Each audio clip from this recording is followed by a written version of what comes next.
to people in the Far East and Toronto in many cases there. So again, it's something that you may want to consider. But here, it doesn't really matter where you're operating, where in other traditional businesses, no question you have to have an office in an ivory tower in order to reflect your professional service or what have you there. And bottom line here is you're going to make just as much, if not more, in this type of activity than if you were to get into a traditional business, as I mentioned earlier there. And I can go sort of on, but at the end, you have to sort of decide what business is best suited for you. What's good, and I hope you take note here, even if you don't get into import-export, you may want to apply this information I'm sharing with you to a retail, to a service business there, because there are certain products that you will constantly sell on a regular basis. In sales, we have a saying that 80% of your sales come from 20% of your products or your accounts there. And if you know you're selling this product day in, day out, and you're currently buying your product from a local wholesaler or an importer, why not now look at maybe buying directly from the manufacturer? And I'm going to go through the kind of margins that you can realize by buying direct rather than going through another secondary intermediary or wholesaler there. So what I'm going to do for the rest of the evening here is sort of walk you through 7 steps to success, for lack of better words here. And it's important to understand, when you get into business, in many cases, those of you who might have tried already and this is your second time out, realistically, it's probably going to take you 3, maybe 7 products before you find that one that you're really going to make some serious money with. Again, there are certain products that are marginal or what have you there. And if you've never been in business, the first time around in many cases is really an exercise. And these 7 steps, if you follow it religiously, you're going to find the second time around, the third time around, it'll definitely become a whole lot easier in knowing exactly what the next step of building your business will be. So the first step, as I sort of mentioned earlier, is to first come up with an idea. Those of you who bought some books on starting a business, generally the first chapter talks about finding a need and filling it. Now, my experience with most new entrepreneurs, the only way they're going to go into business is if they come up with an idea or a product that no one has ever dreamt about and they're going to save the world. And it probably it's valid, it's probably a good idea. The problem for the product in marketing is the fact that it's so new that no one's heard of it. It's going to probably take a lot more money to educate people on the use and the benefits of these products there. In general and in business, it represents 1% to 2% at the very most. Often, this is where we hear of the success stories because it does make the front pages when it is a success. But there are probably more failures in this area than there are successes. The reality, 98% of the products that we come to know about are nothing more than an extension or an improvement on existing products today. And we really look around. When a certain product came out, they constantly improved the product or what have you there. Again, maybe economies of scale allowed them to market it cheaper, to make it a little more affordable, what have you there.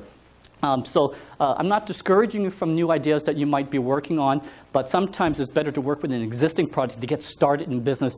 Then once you have a distribution, you may want to introduce some of these ideas that you've been sort of working with in the backyard or what have you there. So what I'm going to do, I guess, for the next few minutes, for those of you who don't know or don't have an idea or product, I'm going to share with you some of the key ways on where to find products and how to come up with some ideas. Those of you who have an idea right now, just bear with me so I can get everyone up to the same level. But even if you have a product right now, the key there to be competitive, you really need to know what all the options are. And very quickly, if you become complacent, your competition will find out about these products and sources that you, let's say a trade show, or you don't network with a government representative, or you aren't aware of various publications. Your competition may be picking up these new products that you don't even know that is out there. And you may be a market leader, but very quickly you'll probably be trying to catch up to them if you're not aware of these opportunities, where you probably in a very strong position to actually have access to the same product line if you were aware. Now, we've actually researched over 30 or 40 different sources where to find products, but I would say these rank in the top 10 or what have you there, not in any one particular order. The first one is maybe simply contacting your Canadian government trade representative. Now, Canada has about 100 different embassies and consulates all over the world. Usually there's an ambassador who works out of the office. But alongside this ambassador, there's a specific individual named a trade commissioner or trade representative. His primary mandate is to represent Canadian companies to help them develop and identify opportunities overseas. Again, what you're going to find that if you're here in Canada, most manufacturers, and I say only 30% are involved with manufacturing, but are involved with export. So statistically, there's about 70% of the companies out there who are so busy trying to service their local clientele, they're not even national. They're only regional or possibly even local as far as a manufacturer. Now, if you approach them about marketing their products, say in Western Canada, again, they don't have the time nor the inclination, they'll probably give you the distribution rights to their product as long as you don't compete with their local Ontario market or what have you. But generally, the further you go outside, the more likely you're going to find manufacturers willing to work with you, because you're going to be opening up markets and finding customers that they really don't have the resources or the time or the expertise in these communities that you probably already have. Again, contact local manufacturers about representing the product, whether it's here in North America, overseas. There's not a shortage of countries that you may want to negotiate to market for. And these representatives will, at the federal or business government level, will identify potential trading partners overseas that might be a fit to buy the products that now you are a representative or distributor for the manufacturer here in Canada. The coin side, just as we have embassies and consulates overseas, foreign governments also have embassies and consulates right here in Canada. 90% of them are actually right here in the Toronto area. I've got a little listing of them. If you look, really, 80–90% of the embassies are right here in the Toronto area. The odd one might be in Ottawa, Montreal, what have you. Simply go to your white or your yellow pages of whatever country you might have an interest in either importing products from or possibly selling to. But the reason I bring out foreign government trade representative is there are products overseas where just as they have our Canadian representative have a mandate to help Canadian companies find export markets for their product, foreign government representatives have the same mandate or trade mission. So if you go to these foreign embassies and tell them that you're interested in buying product from their country, they will probably roll out the red carpet and make the necessary introductions, rather than sending all these crazy faxes to companies who don't necessarily know you. But at the government level, they will find the kind of supplier that you might be interested in representing to import here in Canada. But I guess the credibility by having a government attaché introducing your company to a foreign company, they would probably treat your inquiry much more serious than without having a foreign government introduction initially for your inquiry, what have you there. So again, if you go to the embassy and consulate section of your yellow pages, but this time looking for the foreign government representative, again, you have to decide what product line or industry you want to represent. You'll be sure to find at least no less than 20 or 30 countries or trade representative from overseas willing to accommodate your request. The third point here is consider joining or at least being aware of these import and export associations. There are all kinds of trade organizations, but if you are going to get involved with import-export as a consultant, as an actual importer where you take title or what have you there, long-term, you may seriously want to consider joining these organizations. Just to clarify, these are two separate organizations. They're not one and the same. Now, the Export Association has recently sort of joined and become an alliance with the Manufacturers Association. So they're one and the same. But up until about 3–4 years ago, they were actually a separate organization.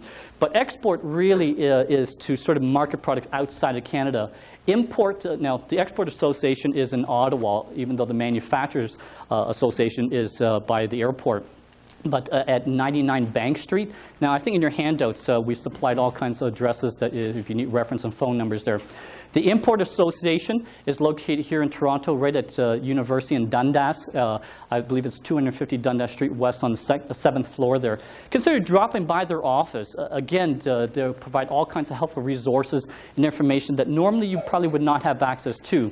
There is an investment if you want to join. It's about $500. But you have to treat your business as a business. So you're going to have to make some investments. But networking plays a major role. You're going to meet executives and contacts that you normally would not have access to unless you're actually a member. Now, from time to time, every 6 months or so, they have what we call an open house where anybody can sort of come out to some of their functions there. And they bring some real powerful speakers out and who can share with you intimate information that, again, you normally probably would not have access to unless you were a member. On the other side, again, Once you start into import-export, because many times you can start negotiating over the phone using a fax machine, but once you come closer to closing a deal, eventually you're going to jump on a plane, go and meet your supplier, your buyer, what have you there. While you're overseas, a serious consideration here is to join the Export Association of the country you've probably been importing products for the first 6 months or a year to date.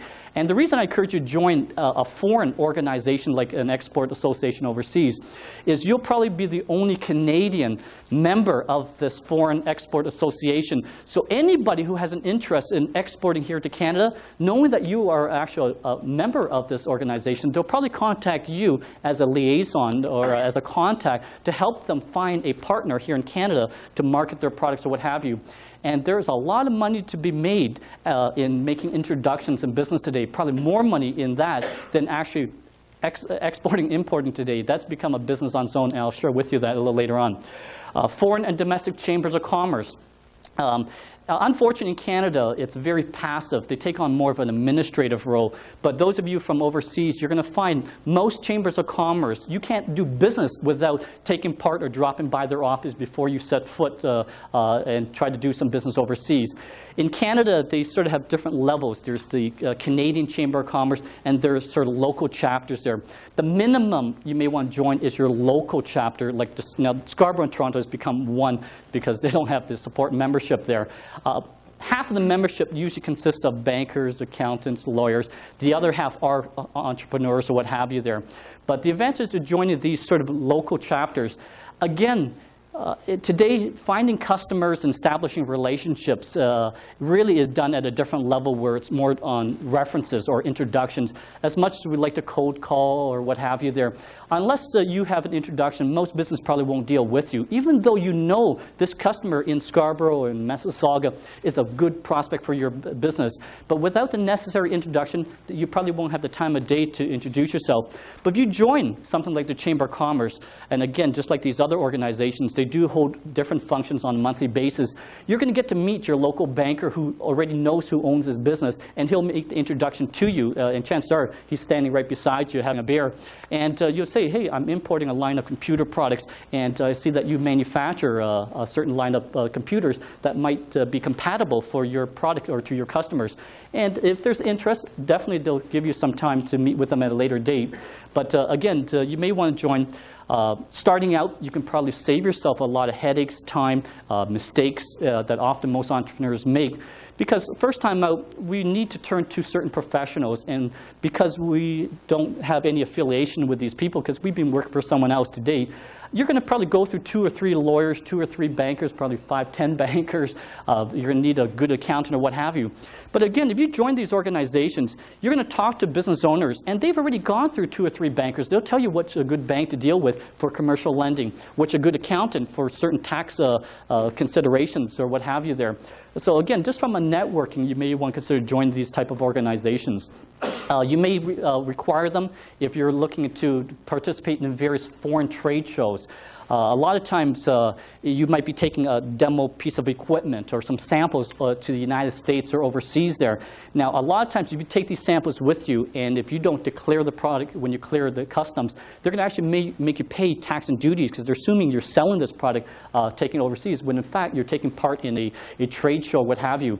So a lot of times, what you can do is apply for what we call a carnet, and it bonds your product to show that it's actually for a demonstration purpose and that you actually bring it back into Canada. This avoids a lot of delay or hold-up, and I can tell you, if you take part in these shows, you spend $2,000 on flight, another commitment to hotel, and then your product's being stuck at customs because some clerk decided to go on a power trip because you don't have the necessary documents, and you don't have this demonstration equipment for the show. It's worth, again, this is where the Chamber of Commerce comes in, and they're the only one licensed to issue carnets. It's a very small fee, but it's worth knowing about. Foreign and domestic trade shows and associations. Now, there are different shows that are out there. Now, I'm not talking about public shows. Like next week, I've heard on the radio, there's a big home show coming up. These are shows that are advertised to the general public. What I'm talking about are industry, commercial, institutional type of shows that unless you're in that industry, you wouldn't even know about these type of fairs or events there. And once a year, sometimes twice a year, everybody in this industry would get together, whether you're in machines, plastics, hardware, or what have you there. In this industry, 3 or 4 days, everyone sort of gets to meet, and I'm not just manufacturers, wholesalers, distributors, foreign exhibitors, what have you.